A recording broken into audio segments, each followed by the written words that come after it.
तो हेलो मेरे डियर साथियों, आप सभी का बहुत बहुत स्वागत है जीडब्ल्यू परिवार में। तो डियर साथियों, आज की वीडियो है भैया मोस्ट इंपोर्टेंट नियम हेनरी नियम पर। और भाई हेनरी नियम बहुत ही ज्यादा इंपॉर्टेंट है, लेकिन मेरे डियर साथियों हेनरी नियम से पढ़ने से पहले हमें कुछ चीजें पढ़ना पड़ेंगी। पहले वो चीजें हम क्लियर करेंगे, वो भी हमारे लिए जरूरी है, इंपॉर्टेंट है। इसके बाद ना हम हेनरी नियम पर पहुंचते हैं। तो आ जाओ जल्दी से वीडियो को स्टार्ट करते हैं। तो मेरे डियर साथियों, जो भी चैनल पे नए हो तो जल्दी से सब्सक्राइब कर लेना, और वीडियो अच्छा लगे तो लाइक और शेयर करना बिल्कुल भी ना भूलना। चलो सबसे पहले हम जो विलेयता है, सॉल्युबिलिटी है, इसको बहुत अच्छे से समझेंगे, है ना। इसके बाद ही हम जो है ना आगे चीजों को जान पाएंगे। अब देखो यहां पर अगर हम देखें तो लिखा हुआ है विलेयता।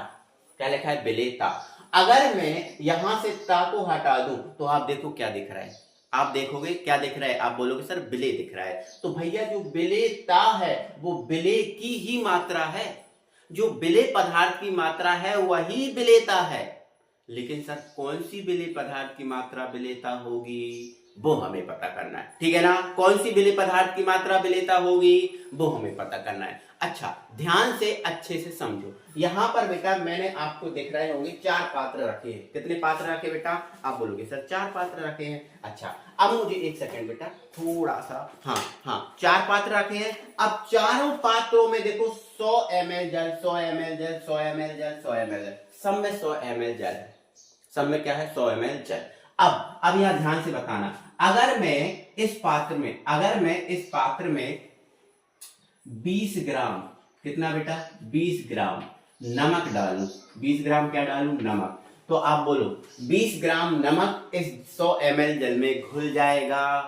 अब बोलोगे हाँ सर घुल जाएगा, कोई दिक्कत नहीं है।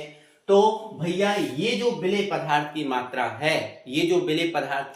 है, ये सांद्रता होगी। क्या होगी? सांद्रता होगी, है ना। या फिर ये मानो कि ये कम मात्रा है तो ये विलेय पदार्थ की मात्रा ही है। क्या है? ये विलेय पदार्थ की मात्रा ही है ना, जिसको हम सांद्रता के रूप में बोल सकते हैं, ठीक है। चलो अब अगर मैं इस 100 ml जल में 50 ग्राम नमक डालूं, भाई कितना नमक? 50 ग्राम नमक डालूं, तो बोलो घुल जाएगा? आप बोलोगे जी हाँ सर घुल जाएगा, क्योंकि 100 ml जल है, 50 ग्राम नमक तो घुल ही जाएगा, ठीक है। चलो अब यह फिर से समझो। मैंने यहाँ पर 100 ml जल लिया है, उसमें मैंने भैया 70 ग्राम, कितना बेटा? 70 ग्राम नमक डाला। 70 ग्राम नमक डाला। मैं बोलूंगा बताओ 70 ग्राम नमक इसमें घुल जाएगा? आप बोलोगे हाँ सर घुल जाएगा। लेकिन मैंने बेटा अब यहां पर इसमें 90 ग्राम नमक डाला। 90 ग्राम डाला, 90 ग्राम डाला, तो 90 ग्राम नमक जो है ना इसमें नहीं घुल पा रहा। इसमें 90 ग्राम नमक नहीं घुल पा रहा। देखो 80 घुल गया, देखो 70 तो घुल ही गया था, 80 घुल गया, 81, 82, 83, 84, 85, 86, 87, 88, 89 तक, 89 ग्राम तक जल इसमें घुल गया। लेकिन जैसे ही 89 से मैंने 90 किया तो भैया इसमें वो नहीं घुल पा रहा। मतलब विलेय पदार्थ की वो अधिकतम मात्रा बताओ जो इस 100 ml जल में घुल सकती है, वो बताओ। तो आप बोलोगे सर 89 ग्राम, क्योंकि 89 ग्राम अधिकतम मात्रा जो है विलेय की वो इसमें घुल पा रही है। 89 से अगर आप एक भी ज्यादा कर रहे हो तो वो मात्रा फिर इस जल में नहीं घुल पा रही। मतलब अधिकतम विलेय पदार्थ की मात्रा 89 ग्राम है बेटा। कितनी है? 89 ग्राम। तो मेरे डियर साथियों, विलेय पदार्थ की जो इतनी जो मात्राएं ली है, 20 ग्राम, 50 ग्राम, 70 ग्राम, 80, है ना, 81, 82, जितनी भी जो मात्रा है वो विलेय पदार्थ की मात्रा सांद्रता के रूप में बोली जा सकती हैं। लेकिन विलेय पदार्थ की वह अधिकतम मात्रा जो दिए गए विलायक में घुल सकती है, उस अधिकतम मात्रा को ही हम क्या कहेंगे? विलेयता। तो ध्यान रखना मेरे डियर साथियों, विलेय पदार्थ की कोई भी मात्रा सांद्रता हो सकती है। जैसे 20 है, 50 है, 70 है, ये सांद्रताएं हो सकती हैं, लेकिन विलेय पदार्थ की अधिकतम मात्रा विलेयता कहलाती है। क्लियर है बात? आपको ध्यान रखना है इस बात को। लेकिन ये काम सब स्थिर ताप पर करना है। ये काम बेटा हमें कब करना है? स्थिर ताप पर करना है। तो आप क्या लिखोगे? किसी निश्चित तापमान पर, किसी निश्चित तापमान पर किसी विलायक में घुल सकने वाली विलेय की अधिकतम मात्रा। क्या बोला? किसी निश्चित तापमान पर किसी विलायक में घुल सकने वाली विलेय की अधिकतम मात्रा क्या कहलाती है? विलेयता कहलाती है। तो विलेय की अधिकतम मात्रा ही विलेयता है। बस आप ऐसे याद रखना कि विलेय पदार्थ की अधिकतम मात्रा को ही विलेयता कहती है। एक परिभाषा चाहो तो ये लिख सकते हो।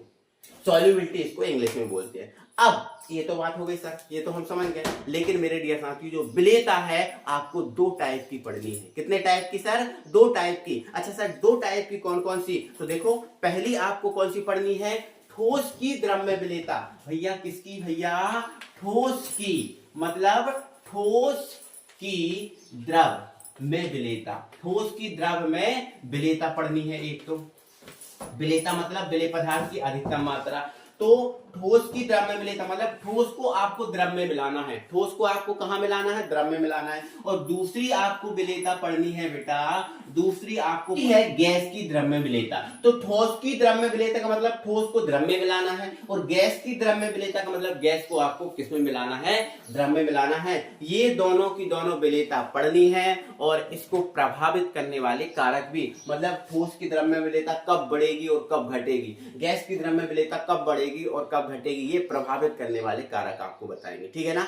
चलो, तो एक एक को हमें पढ़ना है। परिभाषा आप विलेयता की बहुत अच्छे से सीख गए होंगे, मुझे उम्मीद है। तो देखो मेरे डियर साथियों, पहली हमारी हेडिंग क्या डाली है? ठोस की द्रव में विलेयता। मतलब हमें ठोस को काय में मिलाना है? द्रव में मिलाना है। ये बात ध्यान रखना है। हमारा टारगेट क्या है? ठोस किस में मिले? द्रव में मिले। ये हमारा टारगेट है। तो ठोस की द्रव में विलेयता है ना? तो परिभाषा, पहले तो इसकी परिभाषा क्या है? तो देखो, निश्चित तापमान पर या स्थिर तापमान पर किसी ठोस की वह अधिकतम मात्रा, निश्चित तापमान पर किसी ठोस की वह अधिकतम मात्रा जो दिए गए द्रव में घुल सकती है या मिल सकती है, उसे हम क्या बोलते हैं? ठोस की द्रव में विलेयता। ठोस की द्रव में विलेयता। अब ये तो अपन समझ गए, ये तो इजी है, कोई दिक्कत नहीं, समझ गए। ठीक है। अब ये जो ठोस की द्रव में विलेयता है, कब बढ़ेगी और कब घटेगी, कब ये चीज बढ़ेगी और कब ये चीज घटेगी, वो हमें सिखाओ।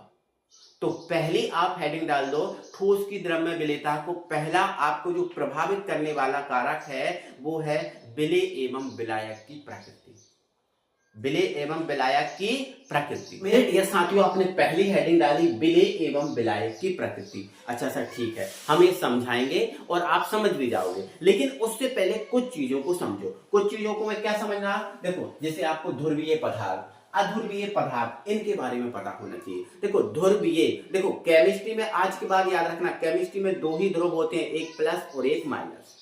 केमिस्ट्री में कितने ध्रुव होते हैं? दो, एक प्लस और एक माइनस, दो ध्रुव होते हैं केमिस्ट्री में। और फिजिक्स में दो ध्रुव होते हैं, एक नॉर्थ ध्रुव और एक साउथ ध्रुव। चुम्बक होती है तो चुम्बक में दो, एक नॉर्थ एक साउथ, है ना? तो केमिस्ट्री में कितने ध्रुव? एक प्लस और एक माइनस। तो देखो यहां लिखा है ध्रुवीय पदार्थ। तो मेरे भाई, जिसमें आपको प्लस और माइनस स्पष्ट रूप से देखे कि भाई इसमें प्लस है इसमें माइनस है, वो ध्रुवीय है। वो क्या है? ध्रुवीय है। जैसे मान के चलो जल। अब जल में हमें स्पष्ट रूप से दिख रहा है H प्लस ये है, O माइनस है। प्लस माइनस से मिलकर बना, मतलब ये निश्चित है कि भाई ये ध्रुवीय है। क्या है? ये ध्रुवीय है। लेकिन NH3 में भी आपको प्लस माइनस, N पे माइनस होता है, H पे प्लस, बिल्कुल स्पष्ट दिख रहा है। H पे प्लस, Cl पे माइनस, स्पष्ट दिख रहा है, मतलब ये ध्रुवीय। जैसे एथेनॉल है, ये ध्रुवीय है। मेथेनॉल है, ध्रुवीय है। एसीटोन है, ध्रुवीय है। क्लोरोफॉर्म है, ध्रुवीय है, क्योंकि हमें इस पर प्लस और माइनस स्पष्ट दिखते हैं। जैसे अगर हम देखें तो C2H5 प्लस निकलेगा, OH माइनस निकलेगा, है ना? तो प्लस माइनस जिसमें स्पष्ट रूप से देखे कि भाई ये प्लस है ये माइनस है, वो आपका ध्रुवीय पदार्थ होता है। क्या होता है मेरे डियर साथियों? ध्रुवीय। और ऐसे पदार्थ जिसमें हमें प्लस माइनस को अंदाजा लगाने में दिक्कत हो, स्पष्ट रूप से ना दिखे, उन्हें अध्रुवीय। तो अध्रुवीय पदार्थ में जैसे पेट्रोल हुआ, तेल हुआ, जितने भी आपके तेलीय पदार्थ है वो सब अध्रुवीय में आएंगे। किस में आएंगे बेटा? अध्रुवीय में आएंगे। अब यहाँ पर आगे देखो, एक ही प्रकार के जो तत्वों से मिला जो अणु है वो भी अध्रुवीय में आता है। जैसे O है, इसमें आपको प्लस माइनस दिख रहा है नहीं, या O पे माइनस होता है तो माइनस माइनस ही वाला है, ये भी माइनस माइनस वाला, ये भी माइनस माइनस वाला, या प्लस प्लस वाला। तो ऐसे पदार्थ जिनमें प्लस और माइनस ना देखे वो अध्रुवीय हैं, तो ये अध्रुवीय है ना। जैसे CCl4, अब यहाँ C भी माइनस है, Cl भी माइनस है, ये अध्रुवीय चला गया है ना, ये भी आपका अध्रुवीय में चला गया है ना। अब जैसे बेंजीन है, अब बेंजीन में तो आप बोलोगे सर C जो है ना माइनस है और H प्लस है, तो भाई ये जरूरी नहीं है, H पे माइनस भी तो होता है, तो H माइनस से बना है, यहाँ पर किससे बना है, माइनस से बना है, इसलिए ये भी अध्रुवीय पदार्थ में आता है। ध्यान रखना बेंजीन अध्रुवीय पदार्थ में, तो इन पदार्थों को आपको याद रखना है कि ये ध्रुवीय है और ये अध्रुवीय है। अब यहाँ पर देखो मैंने क्या लिखा है, हेडिंग क्या डाली है, विलेय एवं विलायक की प्रकृति, विलेय एवं विलायक की प्रकृति। तो मेरे डियर साथियों एक बात आप याद रखो, कान खोल के सुन भी लो, क्या बताओ, समान समान को घोलता है, आप बोलोगे हाँ सर। एक चोरी करने वाले को दूसरा चोरी करने वाला निश्चित है मिलेगा, और एक अच्छे व्यक्ति को दूसरा अच्छा व्यक्ति जरूर है मिलेगा, कोशिश करना पड़ेगी, है ना। एक राजश्री खाने वाले को दूसरा राजश्री खाने वाला मिल ही जाएगा, पता नहीं चलेगा और खा भी लेगा वो, ठीक है। तो समान समान व्यक्तियों में जल्दी दोस्ती हो जाती है, यूं मानो आप कि समान समान को घोलता है ना। अगर आप ध्रुवीय में ध्रुवीय के घोल रहे हो तो वो घुल जाएगा, अध्रुवीय में अध्रुवीय को घोल रहे हो वो घुल जाएगा, लेकिन आपने सोचा कि एक ध्रुवीय ले ले एक अध्रुवीय ले ले तो घुलेगा नहीं। आपके पास उदाहरण है, आप तेल को जल में घोलो, घुलेगा नहीं, क्यों, क्योंकि भैया तेल है अध्रुवीय। तेल क्या है मेरे डियर साथियों, आप बोलोगे सर तेल है अध्रुवीय, और भैया जल क्या है, ध्रुवीय, तो ध्रुवीय अध्रुवीय में नहीं मिलेगा। ये बात आपको ध्यान रखनी है, ये बात आपको ध्यान रखनी है। इसमें बेटा ध्रुवीय में हम एक चीज और लिख सकते हैं, है ना, जैसे मैंने यहाँ लिखा नहीं है, जो नमक है आपका NaCl नमक, NaCl नमक होता है, वो भी ध्रुवीय होता है, क्योंकि Na पर प्लस Cl पर माइनस, है ना। तो ध्यान रखना है इस बात को। क्या लिखूंगा मैं यहाँ पर, समान समान में घुलता है, ये बात इस पॉइंट में यहाँ ये लिख लेना, समान समान में घुलता है, ये आपको एग्जाम में लिखना है, समान समान में घुलता है, ये बात आपको अच्छे से लिख लेना, समान समान में घुलता है, समान समान में घुलता है, बिल्कुल सही बात है, बिल्कुल सही बात है। अगर ध्रुवीय उदाहरण में आप दे सकते हो, जैसे ध्रुवीय विलेय, ध्रुवीय विलेय ऐसा भी लिख सकते हो, या ध्रुवीय ठोस भी लिख सकते हो, क्योंकि अपन ठोस की बात कर रहे हैं तो ठोस भी लिख सकते हो। यहां पर क्या लिख सकते हो, ठोस, ध्रुवीय ठोस, ध्रुवीय द्रव में घुलता है, ध्रुवीय ठोस ध्रुवीय द्रव में घुलता है। और यहां लिखते हैं ना अध्रुवीय ठोस, अध्रुवीय ठोस अध्रुवीय द्रव में घुलता है, द्रव में घुलता है, घुलता है, घुलता है, ऐसा लिख देना, ठीक है। तो ध्यान रखना समान समान में घुलता है, ध्रुवीय विलायक है ध्रुवीय में घुलेगा, अध्रुवीय है अध्रुवीय में घुलेगा, है ना। तो ये बात आपको याद रखना है। अगर आपने सोचा कि भैया अपन नमक को तेल में घोल दें तो नहीं घुलेगा, ध्यान रखना, आप तो अभी आज ही प्रैक्टिकल करके देखना, अध्रुवीय अध्रुवीय में घुलेगा ही नहीं, सॉरी अध्रुवीय ध्रुवीय में घुलेगा ही नहीं, ध्रुवीय अध्रुवीय में घुलेगा ही नहीं। जैसे नमक ध्रुवीय है, तेल अध्रुवीय है, आप घोल के देख लेना नहीं घुलेगा, ठीक है। तेल को आप जल में डालना, मिलेगा नहीं मिलेगा, ये तो आपके पास भैया उदाहरण है, नहीं घुलते, ठीक है ना। तो ठीक है, इसका आप समान समान में घुलता है, जैसे आपने ध्रुवीय ठोस ध्रुवीय द्रव में घुलता है, अध्रुवीय ठोस अध्रुवीय द्रव में घुलता है, ठीक है। अब आपको इसको बहुत अच्छे से और बेस्ट तरीके से बताना है तो उदाहरण कर देना, जैसे नमक, जैसे NaCl मतलब नमक, NaCl मतलब क्या होता है, नमक जल में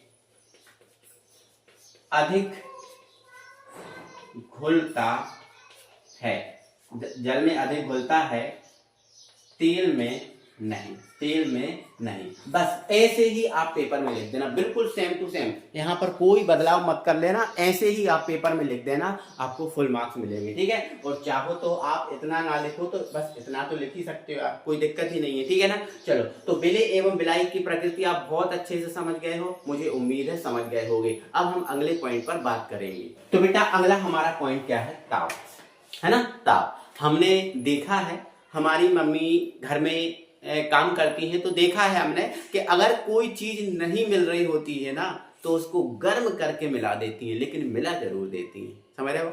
ठीक है, अच्छा ध्यान से सुनो, अच्छा ध्यान से अच्छे समझना। देखो ताप, देखो हमने यहाँ पर क्या लिखा है? हमने यहाँ पर लिखा है सामान्यतः ताप बढ़ाने पर ठोस की द्रव्य विलेयता बढ़ती है। सामान्यतः ये बात की है, नॉर्मली ओवरऑल बात की है ना। सामान्यतः ताप बढ़ाने पर ठोस की द्रव्य विलेयता बढ़ती है, ये बात आपको याद रखनी है, सामान्यतः।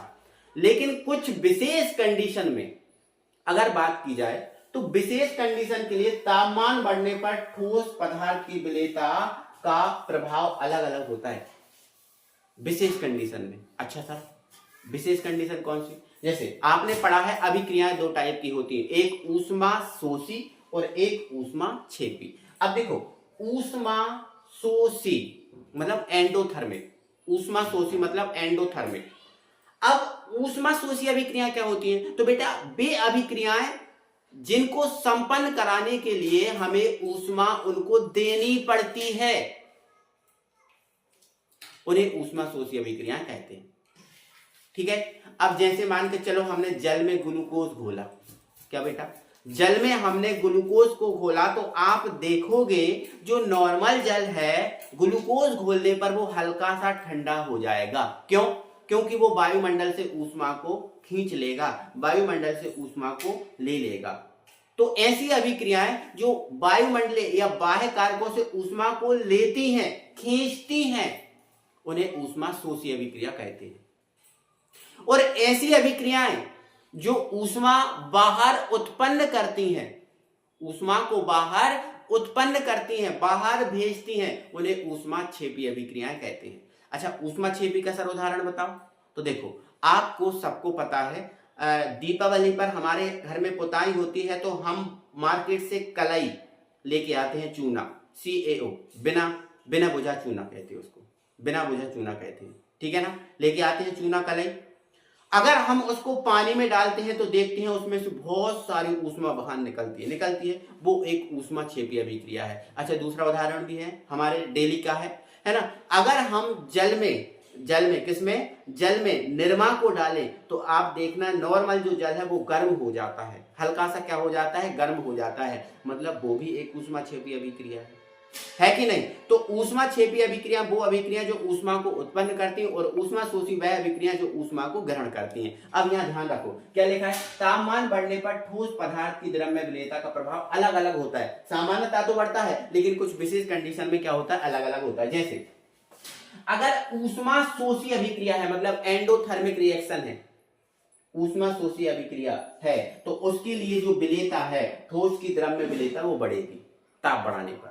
ध्यान रखना, अगर ऊष्मा शोषी अभिक्रिया है तो ताप बढ़ाएंगे तो ठोस की द्रव्य विलेयता क्या होगी? बढ़ेगी। ठोस को अगर उस कंडीशन में अगर ऊष्मा शोषी अभिक्रिया है तो ताप बढ़ाएंगे तो विलेयता बढ़ेगी। जैसे उदाहरण के लिए मैं समझाता हूं, अगर हम गर्म, एक पात्र में हमारे पास गर्म जल है और एक पात्र में हमारे पास ठंडा जल है, अगर हम दोनों में ग्लूकोज घोलेंगे तो जो गर्म जल है उसमें ग्लूकोज जल्दी घुल जाएगा और ठोस जल में कम घुलेगा। क्यों? क्योंकि ताप बढ़ाने पर ऊष्मा शोषी अभिक्रियाओं की जो विलेयता है वो बढ़ जाती है, तो ध्यान रखना। तो अलग अलग, तो ऊष्मा शोषी अभिक्रियाओं के लिए विलेयता बढ़ती है, लेकिन ऊष्मा छेपी अभिक्रियाओं के लिए जो विलेयता है वो सामान्यतः घटती है। ये बात आपको ध्यान रखना है, ठीक है? ये बात आपको ध्यान रखनी है अच्छे से, है ना। मुझे उम्मीद है आप सबको बहुत अच्छे से ये बात समझ में आ गई होगी। तो पेपर में कैसे लिखें? तो पेपर में आप बेटा ऐसा ही लिख देना, फुल मार्क्स मिलेंगे। आप बिल्कुल यार प्रैक्टिकली समझा रहे हो सामने वाले को, और एक एक नंबर, एक स्टेप के नंबर भी देगा, खुश होकर वो तो ज्यादा नंबर देगा। ठीक है ना। चलो अगला पॉइंट आप डाल दो बेटा दाब। अगला पॉइंट आप हेडिंग डाल दो, तीसरा पॉइंट है आपका दाब। ठीक है, तो दाब में क्या लिखोगे, तो दाब में लिख दो भैया ठोस की विलेयता या ठोस की द्रव्य विलेयता पर दाब का प्रभाव नगण्य होता है। ठोस की जो द्रव्यमय विलेयता है इस पर दाब का प्रभाव नगण्य है, लगभग मतलब बहुत कम प्रभाव पड़ता है दाब का। ऐसा कहें बहुत कम, तो जब भी तो लिखा भाई है ना, ठोस की द्रव्य विलेयता पर दाब का प्रभाव लगभग नगण्य होता है, कोई ज्यादा प्रभाव नहीं पड़ता। तो ये आपकी ठोस की द्रव्य विलेयता हुई और इसको प्रभावित करने वाले कारक हुए। जहां पॉइंट समझाने वाले थे मैंने बहुत अच्छे से क्लियर आपको किया है। अब हम बढ़ते हैं आगे और हम पढ़ते हैं अब गैस की द्रव्य विलेयता। ठीक है, तो ध्यान से समझो अब गैस की द्रव्य विलेयता। तो पहली बात तो परिभाषा है, बहुत सिंपल है, आपको पता चल गया, समझ गए है ना, कोई दिक्कत ही नहीं है। ठीक है, तो स्थिर ताप पर किसी जो गैस की वह अधिकतम मात्रा जो दिए गए द्रव्य में घुल सकती है या मिल सकती है उसे गैस की द्रव्य विलेयता कहते हैं। ये बात आपको पहले से ही क्लियर हो गई। ठीक है ना। अब प्रभावित करने वाले कारक, मतलब देखो हमारा टारगेट क्या है, हमें गैस को द्रव्य में मिलाना है। हमारा टारगेट है गैस को हमें किसमें मिलाना है, द्रव्य में मिलाना है। और ये जो गैस की द्रव्य विलेयता है इस पर पहला कारक प्रभावित करने वाला है गैस की प्रकृति। बिल्कुल। अब भाई गैस की प्रकृति भी तो होगी, कुछ गैसें ऐसी होती हैं जो शीघ्रता से द्रव्य में परिवर्तित हो जाती हैं और कुछ गैसें ऐसी होती हैं जो शीघ्रता से द्रव्य में परिवर्तित नहीं होती। या मुझे बताओ, दो व्यक्ति होती हैं, एक व्यक्ति थोड़ा सा अच्छा होता है और एक व्यक्ति होता है खराब। तो तुम्हें पता है अगर अच्छे व्यक्ति को समझाओगे तो उसको जल्दी समझ में आ जाएगा, जल्दी समझ में आ जाएगा, उस पर ज्यादा प्रेशर है ना या कोई दबाव नहीं डालना पड़ेगा और उसको बात समझ में आ जाएगी। और एक होता है खराब व्यक्ति, उसको कितना भी समझाओ उसको समझ में नहीं आता। ऐसे ही हम आपसे कह रहे हैं भैया पढ़ लो, भैया पढ़ लो, लेकिन अभी आपको समझ में नहीं आ रहा, अभी आपको समझ में नहीं आ रहा। आपको कब समझ में आता है, जब आपके एग्जाम सर पे आ जाते हैं, अरे अब क्या करें, अब घबराने लगते हो, अब क्या करें। भाई ऐसे नहीं होता, अभी से आप पढ़ाई करो।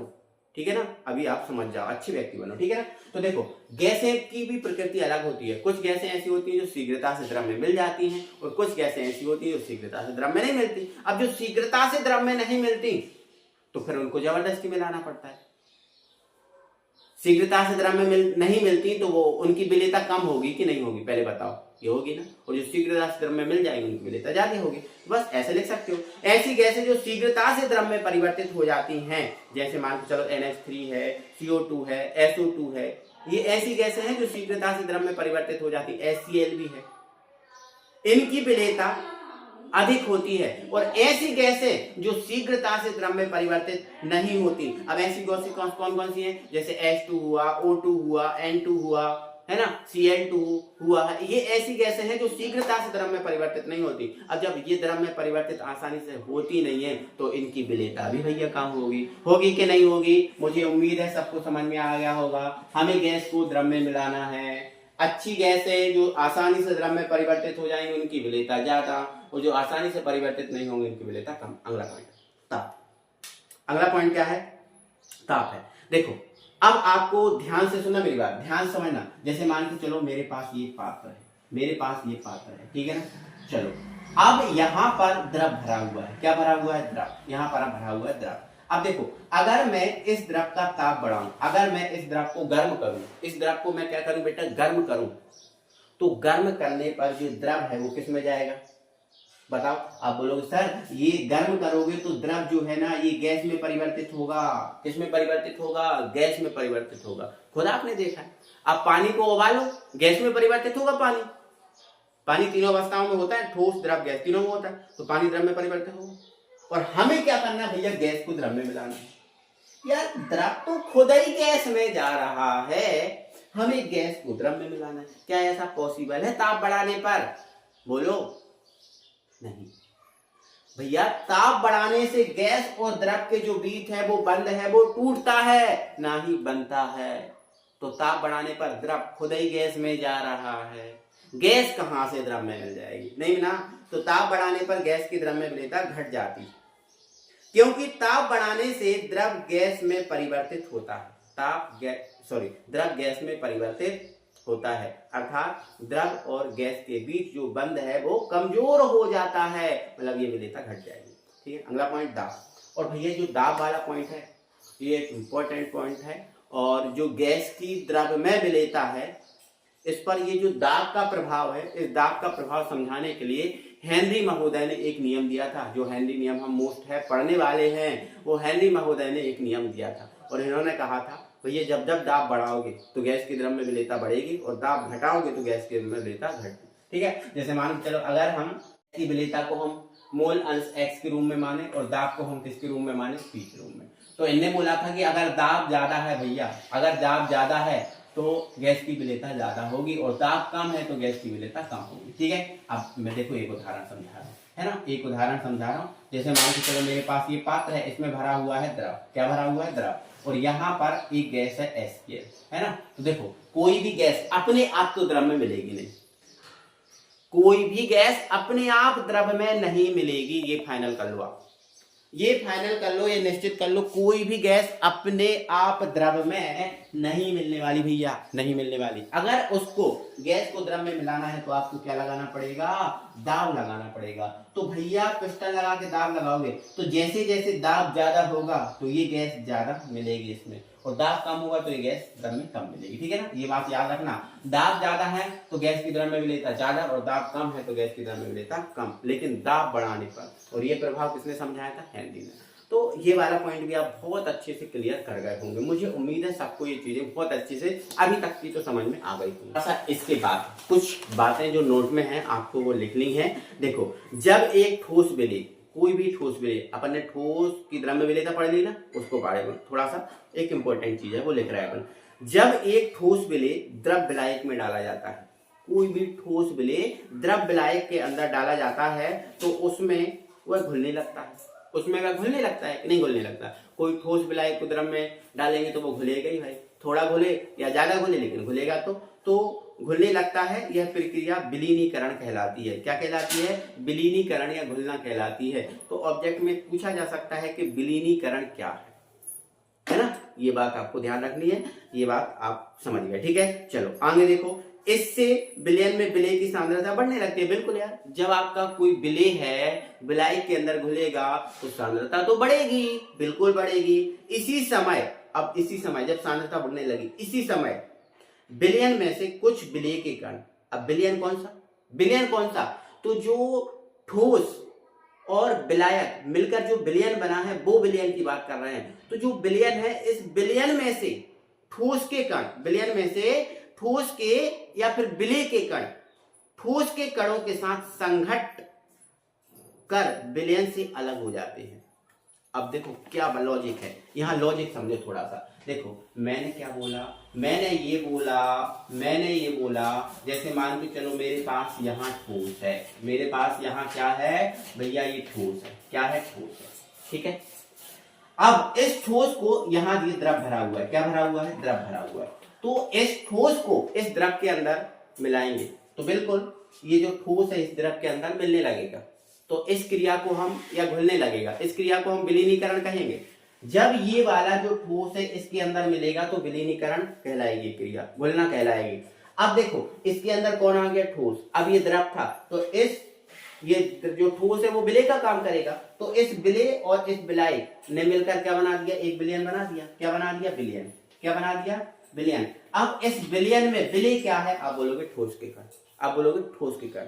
तो इस विलयन में विलेय क्या है, ठोस के कण। तो मैं ये बोल रहा हूं कि ये जो विलयन में उपस्थित जो विलेय के कण है, मतलब जो ठोस के कण है, अब जो बाहर उपस्थित ठोस के कण हैं इनके साथ संघट्ट करेंगे। क्या करेंगे, संघट्ट, मतलब लड़ाई झगड़ा करेंगे, है ना। तो संघट्ट कर विलयन से अलग हो जाते हैं। अब जैसे ही इसके जो विलेय के कण हैं इसके साथ संघट्ट करेंगे और लड़ाई झगड़ा करेंगे तो इनके साथ जुड़कर ये फिर से अलग हो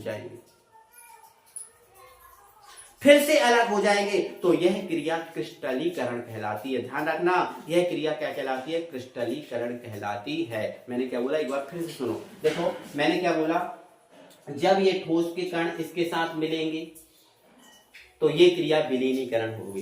अब जब ये ठोस के कण इसके साथ मिल गए तो विलेय और विलायक, मिलकर दोनों ने क्या बना लिया, विलयन बना लिया। क्या बना लिया बेटा, विलयन। अब इस विलयन में विलय क्या है, ठोस के कण। विलय क्या है, ठोस के कण।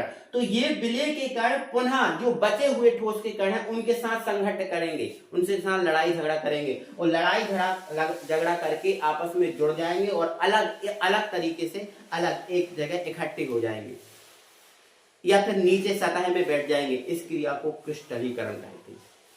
मुझे उम्मीद है आप सबको ये बात समझ में आ गई होगी। तो अब हम बढ़ेंगे हेनरी नियम पर।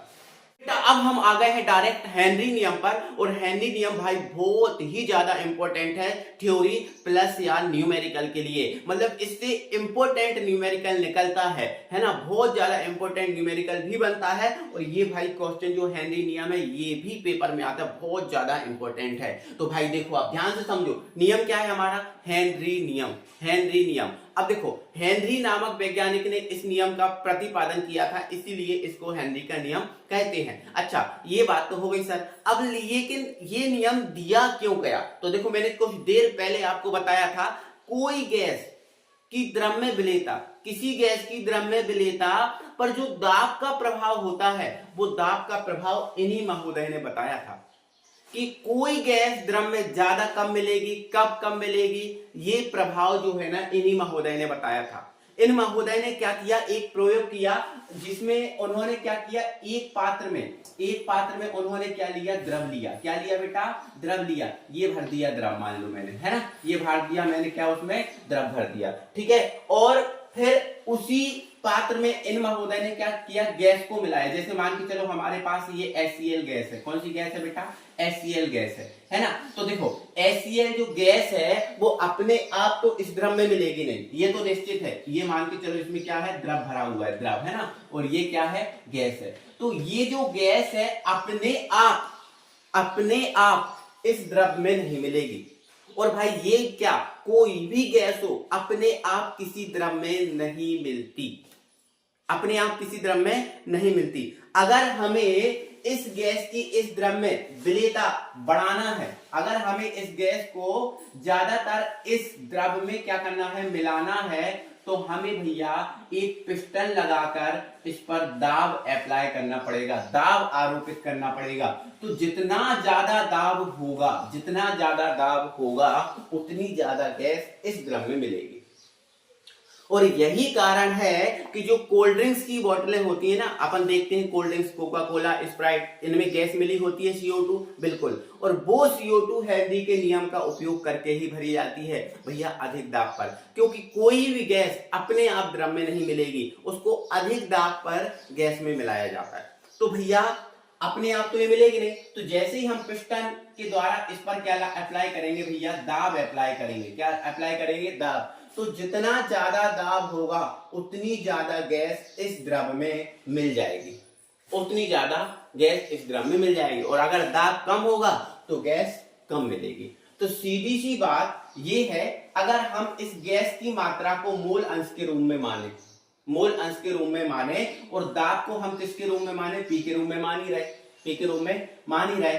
तो दाब यदि ज्यादा होगा तो ये जो गैस की मात्रा है वो द्रव में ज्यादा मिलेगी, और यदि दाब कम होगा तो इस गैस की मात्रा द्रव में कम मिलेगी, ठीक है। और इसी गैस की द्रव्य विलेयता को पर दाब का प्रभाव समझाने के लिए हेनरी नामक वैज्ञानिक ने एक नियम दिया जिसे हेनरी का नियम कहते हैं। चलो ये बात क्लियर हो गई सर, ठीक है। अब सर हमें ये बताओ ये नियम में कहा क्या गया, तो देखो इस नियम में कहा गया किसी गैस का वाष्प अवस्था में, अब गैस तो वाष्प अवस्था में ही रहती है भैया, है ना, गैस जो है वाष्प अवस्था में ही रहती है, ठीक है। तो किसी गैस का वाष्प अवस्था में आंशिक दाब मतलब अगर ये अलग अलग गैस है, जैसे अभी एक HCl गैस है और भी अलग अलग गैसें होती, तो अलग अलग गैसों का अपना अपना जो अलग अलग दाब होता है उसको ही आंशिक दाब कहते हैं, समझ रहे हो आप। एक से ज्यादा गैसों का अपना एक अलग अलग दाब आरोपित करती हैं। जैसे मान के चलो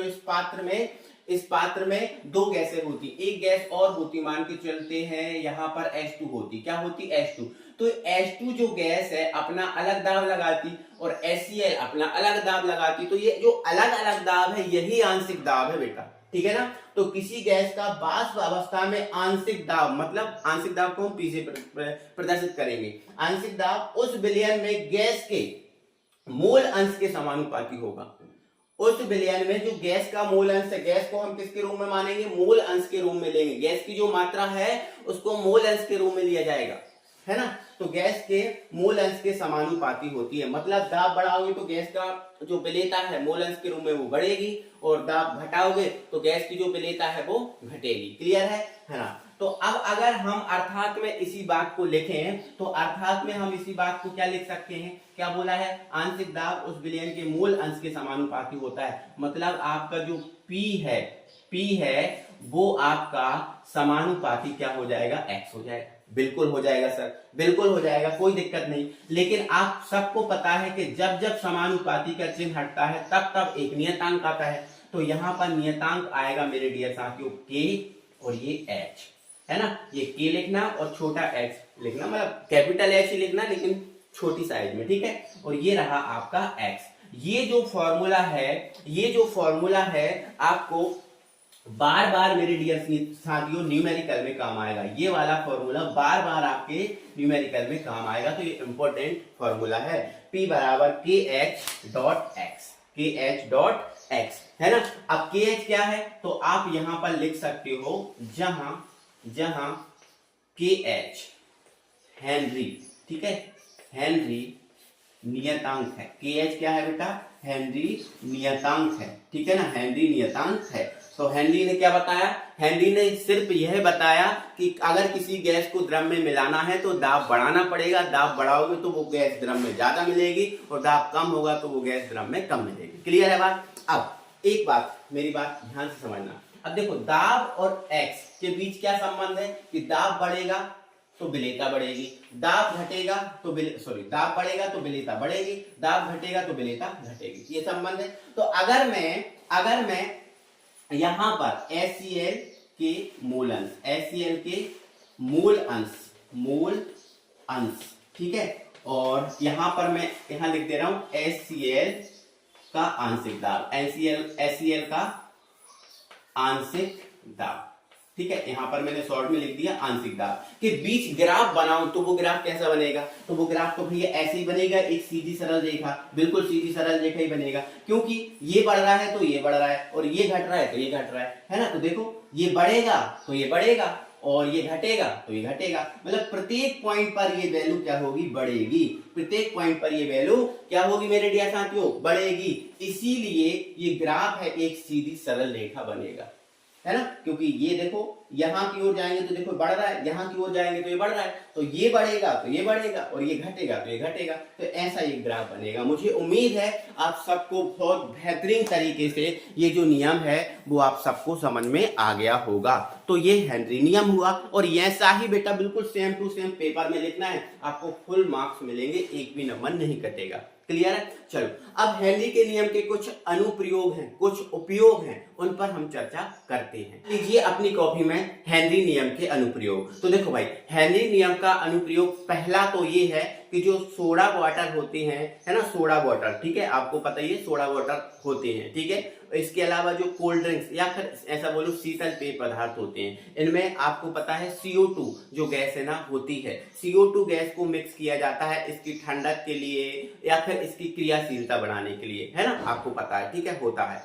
लेकिन ये CO2 जो गैस है उसके अंदर भरी कैसे जाती है, अपने आप तो भरा की नहीं है।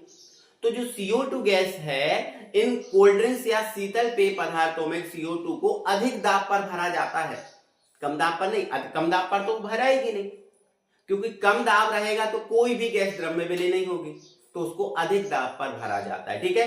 तो आप अपनी कॉपी में ऐसा लिख सकते हो उपयोग में कि सोडा जल एवं शीतल पेय में CO2 की विलेयता बढ़ाने के लिए बोतल को अधिक दाब पर बंद किया जाता है, अधिक दाब पर, है ना। और जैसे ही फिर हम उस बोतल को खोलते हैं तो अगर हम उस बोतल को खोलने से पहले ऐसे हिला दें तो जो CO2 ऊपर होती है, CO2 जो ऊपर होती है वो नीचे चली जाती है। देखो मैं यहाँ पर समझाता हूँ, जैसे मान के चलो ये हमारे पास एक कोल्ड ड्रिंक्स की बोतल है, ठीक है ना, ये हमारे पास एक कोल्ड ड्रिंक्स की बोतल है, ठीक है ना, ये ओके। और आप सबको पता होगा कि कोका कोला या कोई सा भी शीतल पेय पदार्थ होता है वो इतना भरा होता है, ठीक है, इतना लिक्विड से इतना भरा होता है, और इतना तो जो लगभग है ना वो खाली होता है, इतना तो लगभग खाली होता है। अच्छा, खाली क्यों होता है? नहीं, खाली नहीं होता, उसमें CO2 गैस भरी होती है। जो खाली सा दिख रहा होता है वो, क्योंकि गैस जो है ना वो दिखती नहीं, इसलिए यहाँ पर जो गैस भरी होती है, भरा तो वो फुल ही होता है, लेकिन इतने में क्या होती है, गैस भरी होती है। और जैसे ही हम कैप को खोलते हैं तो वो सूर्य की आवाज देके बाहर निकलती है ना। और इसी समय अगर हम इस बॉटल को ऐसे ऐसे हिला दें तो ये जो गैस है वो इसके अंदर चली जाती है। गैस क्या है, अंदर चली जाती है। और जैसे ही हम ढक्कन को, कैप को खोलेंगे तो दाब जो है ना वो कम हो जाएगा, और जब दाब कम हो जाएगा तो गैस क्या होगी, बाहर निकलेगी। तो इसीलिए स्पीड से बाहर निकलती है और सब में फैल जाती है। ऐसा अगर हम करते हैं, हिला के खोलते हैं तो। क्लियर है बात? तो ये बात आपको ध्यान रखना है, ठीक है। तो कोल्ड ड्रिंक्स को या जो शीतल पेय पदार्थ है उनमें गैस भरी जाती है, वो अधिक दाब पर भरी जाती है। अच्छा, दूसरा, अब गोताखोरों के बारे में आपने सुना होगा, जो गोता लगाते हैं, गहरे गहरे समुद्र में खोज के लिए या सर्चिंग के लिए जाते हैं तो गोता लगाते हैं। तो भाई देखो, अब यहाँ ध्यान समझना, जैसे मान के चलो ये समुद्र है, ये क्या है, समुद्र है, ठीक है, ये समुद्र है, ठीक है। अब गोताखोर जब गोता लगाएगा तो समुद्र के अंदर जाएगा, पानी के अंदर जाएगा। अब पानी के अंदर मान के चलो ये गोताखोर जो है वो आपका यहां पर पहुंच गया, ये यहां पर। तो अब यहां पर पहुंच गया तो इसके ऊपर देखो इतना पानी है, तो इतने पानी के कारण इसके अंदर जो दाब है वो दाब ज्यादा बढ़ जाएगा।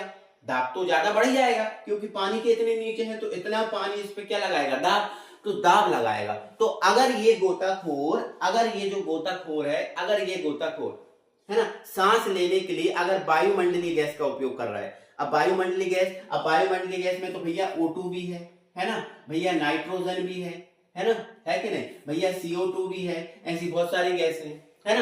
तो क्या होता है, जैसे ही दाब अधिक लगता है तो अधिक दाब पर ये जो नाइट्रोजन जो है, ये जो नाइट्रोजन है हमारे बॉडी में चली जाती है, हमारे बॉडी में चली जाती है, चली जाए। अब हमारे बॉडी में जो रक्त के साथ ये मिल गई, N2 मिल गई, और इसको जबरदस्ती मिलना पड़ा क्योंकि दाब ज्यादा है। तो अधिक दाब पर तो गैसें द्रव में मिलती हैं, तो अधिक दाब पर ये N2 है हमारे रक्त के साथ मिल गई, क्योंकि हमने सांस लेने में साधारण वायु का उपयोग किया, मिल गई। तो जैसे ही गोताखोर फिर बाहर आएगा, जैसे ही गोताखोर क्या होगा, बाहर आएगा, तो फिर उसकी कोशिकाएं जो है ना वो अवरुद्ध हो जाएंगे, कोशिकाओं मिस्टेक करने लगेंगी, है ना। तो जैसे ही जो गोताखोर बाहर निकलेगा तो उसके शरीर पर जो है ना धब्बे, फफोले, है ना, उल्टी, दस्त की ये शिकायतें उसको हो जाती हैं। तो ऐसा सब ना हो, इसीलिए जो गोताखोर है वो हीलियम और O2 के मिश्रण का गैस के रूप में उपयोग करते हैं,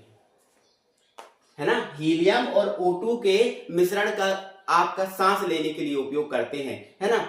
एक सिलेंडर टांग के जाते हैं ना गोताखोर, ज्यादातर आपने देखा होगा कि एक सिलेंडर टांग के जाते हैं और उस सिलेंडर में हीलियम और O2 का मिश्रण होता है। फिर वो वायुमंडलीय गैसें हैं जैसे N2, O2, इनका उपयोग नहीं करते, वो इसका उपयोग करते हैं, क्योंकि जब इसका होता है घनत्व कम। अब घनत्व कम होने के कारण ये अधिक दाब पर भी हमारे ब्लड के साथ नहीं मिलेगी, केवल कौन मिलेगी, ऑक्सीजन मिलेगी। तो फिर जो गोताखोर बाहर आएगा तो उसको ज्यादा दिक्कत नहीं होगी, ठीक है। तो ये एक अनुप्रयोग हो गया। अब पेपर में कितना लिखना है, तो पेपर में तो इतनी लाइन लिखना, मैंने देखो पूरा समझा दिया। पेपर में इतना सा लिखना है, गहरे समुद्र में श्वास लेते हुए गोताखोरों को अधिक दाब पर गैसों की अधिक घुलनशीलता का सामना करना पड़ता है, बस इतना लिखना आपको पेपर में, ठीक है। और बात सुन लो भाई, इसमें थोड़ा सा एक बार और सुनो कि जैसे ही जो इसकी कोशिकाएं अवरुद्ध होती हैं और दिक्कत होती है तो उस रोग को बेंड्स रोग कहते हैं। क्या कहते हैं, बेंड्स। तो यहाँ लिखा हुआ है वैसे तो, ठीक है। चलो, तो जैसे ही हम ऊंचाई पर जाते हैं तो क्या होता है भाई, वायुमंडलीय दाब कम होता है। अब जब जैसे जैसे वायुमंडलीय दाब कम होगा तो हमें सांस लेने में दिक्कत होगी। क्यों होगी सर? क्योंकि हम सांस लेने के लिए वायुमंडलीय गैसों का उपयोग कर रहे हैं ना। अब दाब कम होगा तो वो गैस जो है हमारे शरीर में जाएगी और द्रव के साथ कम मिल पाएगी, क्योंकि दाब कम है, क्योंकि कम दाब पर गैसें द्रव में कम मिलती है कि नहीं। तो जैसे हम ऊपर जाएंगे तो वायुमंडलीय दाब कम होगा, और वायुमंडलीय दाब जैसे ही कम होगा तो हमें सांस लेने में दिक्कत होगी, क्योंकि हमें पर्याप्त फिर ऑक्सीजन नहीं मिल पाएगी। पर्याप्त ऑक्सीजन हमारे ब्लड के साथ नहीं मिल पाएगी तो हमें दिक्कत होगी, है ना। और जब हमें दिक्कत होगी तो ऐसे में हमें क्या होगा, ऐसे में जो आरोहक होता है, जो भी चढ़ाई कर रहा है, वो आरोहक होता है, वो कमजोर हो जाता है, चिड़चिड़ा सा हो जाता है और स्पष्ट सोच नहीं पाता। तो इस रोग को हम एनोक्सिया रोग कहते हैं। क्या कहते हैं बेटा? एनोक्सिया रोग कहते हैं। तो ये बात भी अपनी कॉपी में अच्छे से ध्यान से लिख लेना कि अधिक ऊंचाई वाली जगहों पर ऑक्सीजन का आंशिक दाब सतहों की स्थानों से कम हो जाता है, अतः इन जगहों पर रहने वाले रोगों एवं आरोहकों के रुधिर और ऊतकों में ऑक्सीजन की सांद्रता निम्न हो जाती है, क्योंकि ऑक्सीजन पर्याप्त उसको मिल नहीं पाती। ठीक है ना? इसके कारण आरोहक कमजोर हो जाते हैं और स्पष्टतः सोच नहीं पाते। इस रोग को एनोक्सिया रोग कहते हैं। ये बात तो, ये 3 अनुप्रयोग हैं। तो आप इतने मत लिखना बड़े बड़े, मैंने बताया ना, पहला तो आपका छोटा है, लिख देना। दूसरा मैंने बता दिया कैसे लिखना है, और तीसरा को भी ऐसा लिख देना थोड़ा सा। अधिक ऊंचाई वाली जगहों पर ऑक्सीजन का आंशिक दाब सतही स्थानों से कम हो जाता है, अतः इन जगहों पर रहने वाले लोगों व आरोहकों के रुधिर और ऊतकों में ऑक्सीजन की सांद्रता निम्न हो जाती है। बस इतना लिख देना और बाकी चीजें आपको पता होना चाहिए। तो ये आपका हेनरी नियम विद अनुप्रयोग के साथ खत्म हुआ। मुझे उम्मीद है आप सबको बहुत अच्छे से ये बात समझ में आ गई होगी। ठीक है, बढ़ते हैं आगे। तो भैया आज की वीडियो यहीं खत्म करते हैं, और आपको जो पढ़ा है वो आपको कैसा लगा है कमेंट बॉक्स में कमेंट करके जरूर बताना है। अपना जो फीडबैक है वो जरूर भैया शेयर करना है। ठीक है ना? और अगली वीडियो होगी भैया हेनरी नियम के न्यूमेरिकल पर, है ना? तो अगली वीडियो हेनरी नियम के न्यूमेरिकल पर, और हमने कुछ जो मोलरता के कुछ न्यूमेरिकल जो हमने छोड़ दिए थे उनको भी हम कल कवर कर लेंगे। ठीक है ना? तो कल की वीडियो ओवरऑल न्यूमेरिकल पर है। मिलेंगे कल। Bye bye.